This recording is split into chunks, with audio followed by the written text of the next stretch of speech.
Well, thank you very much. This has been an honor. As you know, last weekend, the United States successfully carried out a massive precision strike on Iran's nuclear enrichment facilities, and it was very, very successful. It was called obliteration. No other military on earth could have done it, and now this incredible exercise of American strength has paved the way for peace with a historic ceasefire agreement late Monday, and we call it the 12-day war. Spoke to a few people. I guess that just sounded like the right name. It was a 12-day war. And we think it's over. I don't think they're going to be going back at each other. I don't think so. Not only have we dealt decisively with the critical threat of Iran's nuclear program, which was what I wanted. I said, Iran cannot have a nuclear weapon. I've said that for 15 years, long before I decided to do the political thing. But we've also reasserted the credibility of American deterrence, which is like no other. The people at NATO said there's never been anything. You know, I rebuilt the entire military during my first term. And we have a great military. We have great generals. I got to know the good ones and the bad ones. We kept the good ones. Over the past 2 days, I was honored to participate in the NATO leaders meeting and also had extremely good individual discussions with the King and the Queen, Secretary General Rutte, and the Prime Minister. Great discussions. Very knowledgeable people. Major focus of our conversations at the summit was the need for other NATO members to take up the burden of the defense of Europe, and that included the financial burden. As you know, it was 2%, and we got it up to 5%. And they said, a couple of them came up to me, one in particular said, "Sir, we've been trying to get it up to 3% for 20 years, and we haven't been able, and you got it up to 5%. So they're going to be, most of them, I guess almost all of them, are going to be contributing now 5%, a number that people are surprised at, but you need it today. The United States accounts for 2/3 of all NATO defense spending, and since I began pushing for additional commitments in 2017, believe it or not, our allies have increased spending by $700 billion. I said to people, you don't have any money, and a lot of them weren't paying. And so I started the process, and I picked it up as soon as I got back, which is 6 months ago. And following my election last November, almost all have accelerated plans to reach the 2%, 3%, 4%, and then ultimately, very quickly, 5%. And all of this is going to be done very quickly, almost immediately. You probably know this as well as I do. I'm sure they've been talking about it. It's really been a big focus. In a very historic milestone this week, the NATO allies committed to dramatically increase their defense spending to that 5% of GDP, something that no one really thought possible. And they said, "You did it, sir, you did it." Well, I don't know if I did it, but I think I did. This will be known as the Hague Defense Commitment, which is pretty good, pretty appropriate.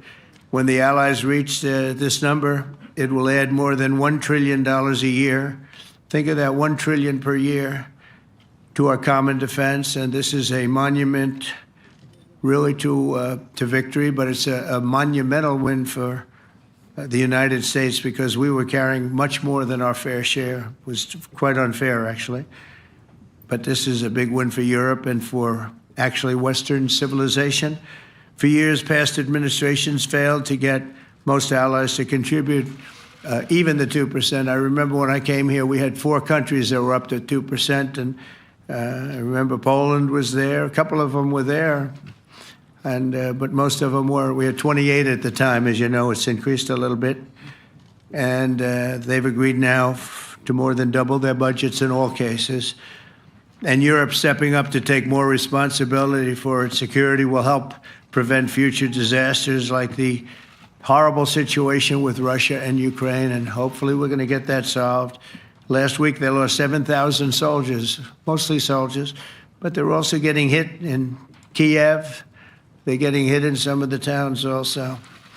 And that means life. Life is disappearing also in the cities and towns. Should have never happened, would have never happened if I was president. I said it 1,000 times. And it never did happen. It's never even thought about. But it's vital that this additional money be spent on very serious military hardware, not bureaucracy. And hopefully that hardware is going to be made in America because we have the best hardware in the world. You saw that where 14 missiles were shot at us the other day. And they were very nice. They gave us warning. They said, we're going to shoot them. Is 1 o'clock okay? They said, it's fine. And everybody was emptied off the base, so they couldn't get hurt except for the gunners. They call them the gunners. And out of 14 high-end missiles that were shot at the base in Qatar, all 14, as you know, were shot down by our equipment. Amazing stuff. Amazing that they can do. It's like shooting a bullet with a bullet. It's the same thing if you think about it. 14 out of 14, and they weren't even that surprised. I said, do you do that well often? They say, we pretty much do, sir. The Ukraine crisis has also highlighted the urgency of rebuilding our defense industrial base, both in the United States and among the allied nations. We cannot afford to be dependent on foreign adversaries for critical minerals. And as you know, we made a deal with Ukraine to take a vast amount of the land they have for minerals. We need it. And once again, I want to thank all of the people in the Netherlands, incredible people. It's a great place. And all of the NATO allies for the tremendous summit that we just had. A letter just came in, and a statement came in from the Atomic Energy Commission of Israel. And I just wanted, this is an official letter, and they're very serious people, as you know.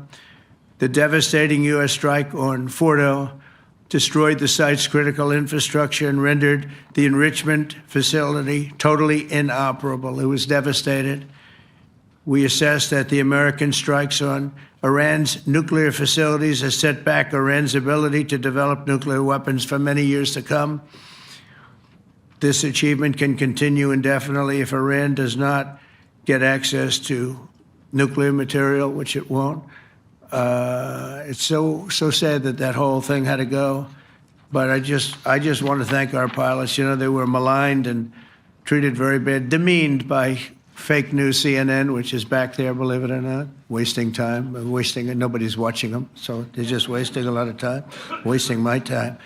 And the New York Times, they put out a story that, well, maybe they were hit, but it wasn't bad. Well, it was so bad that they ended the war. It ended the war. Somebody said in a certain way, you know, that it was so devastating, actually. If you look at Hiroshima, if you look at Nagasaki, you know, that ended a war too. This ended a war in a different way, but it was so devastating. Also, they have, out of Dubai, just came that Iran's foreign ministry spokesman, this is Iran's foreign ministry, says its nuclear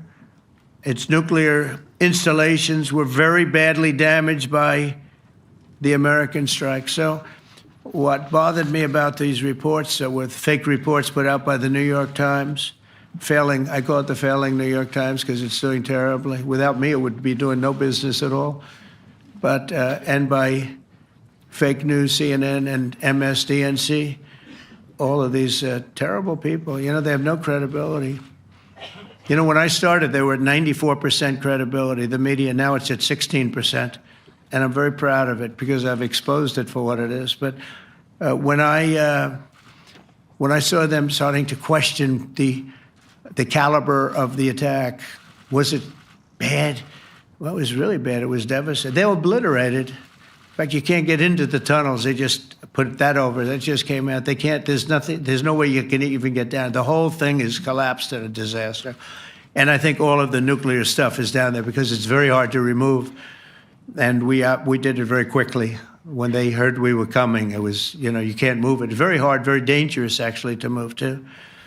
And they also knew we were coming, so I don't think too many people want to be down there knowing we're coming with the bunker busters, as we call them. We're the only ones that have them. We have the best equipment, best nuclear equipment, and we have the best equipment in the world. And by the way, we can't forget our submarine, which was out there, submarines, actually, but submarine was out there. We shot 30 rockets into an area, every single one of them. I think it was almost 400 miles away, I think, Pete, right? 400?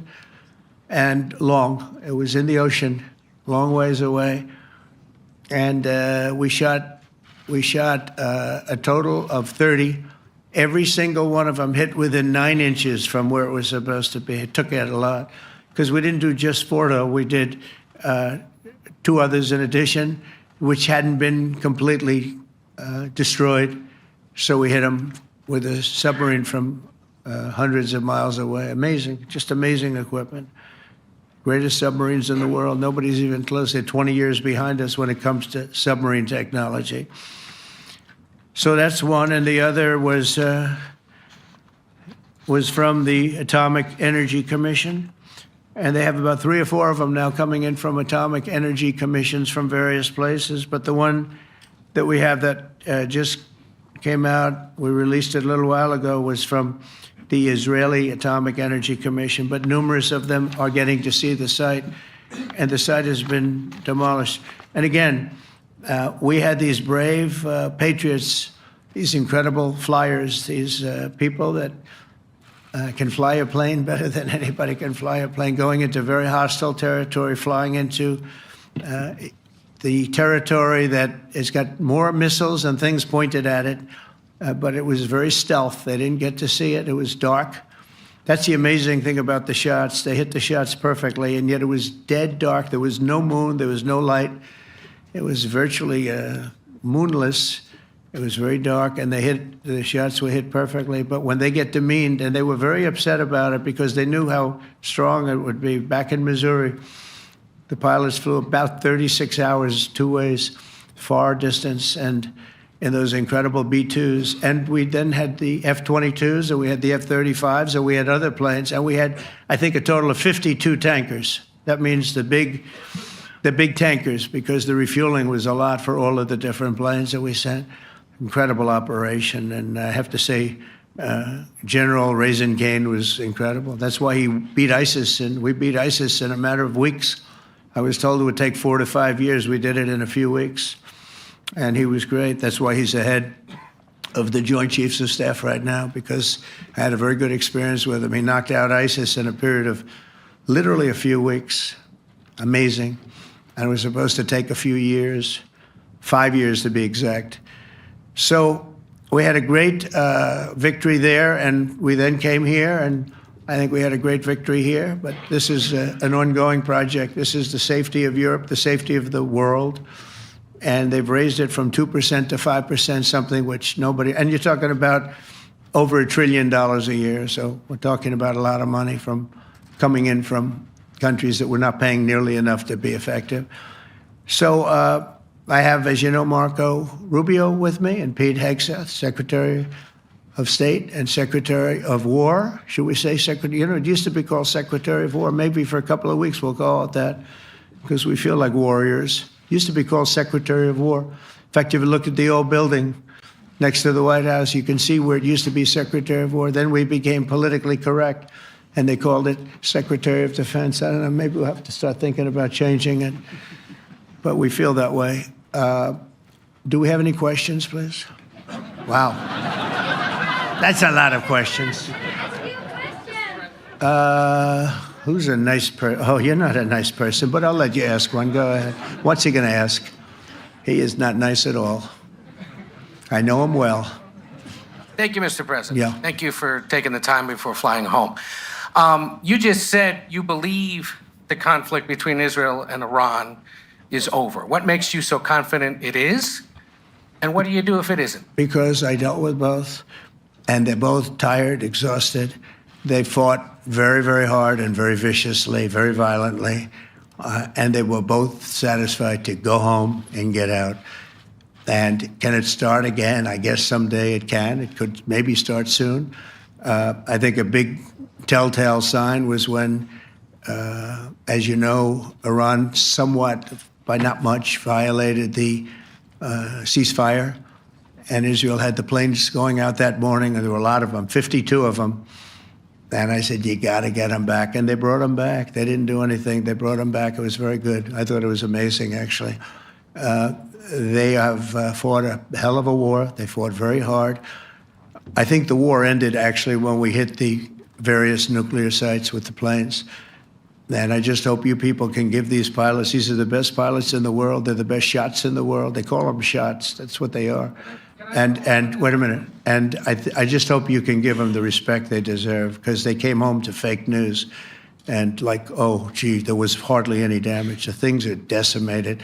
So, but I think, no, I think they're very much finished. I think Israel's going to get back to doing what they do, and I think that Iran's going to get back. You know, Iran has a huge advantage. They have great oil, and they can do things. I don't see them getting back involved in the nuclear business anymore. I think they've had it. They've been at it for 20 years, and I don't see that happening either. Now, if it does, we're always there. It won't be me. It'll be somebody else, but we're there. We'll have to do something about it.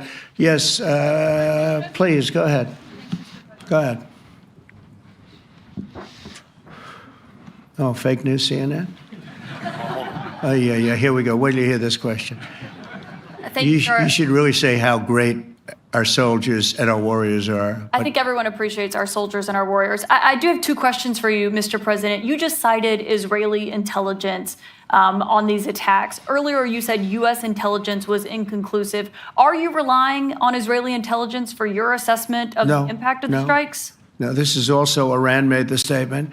And it's also, if you read the document that was given, that Pete can talk about if you'd like, the document said it could be very severe damage, but they didn't take that. They said it could be limited or it could be very severe. They really didn't know, other than to say it could be limited or it could be very, very severe. And you didn't choose to put that because it was very early after. Since then, we've collected additional intelligence. We've also spoken to people who have seen the site, and the site is obliterated. And we think everything nuclear is down there. They didn't take it out.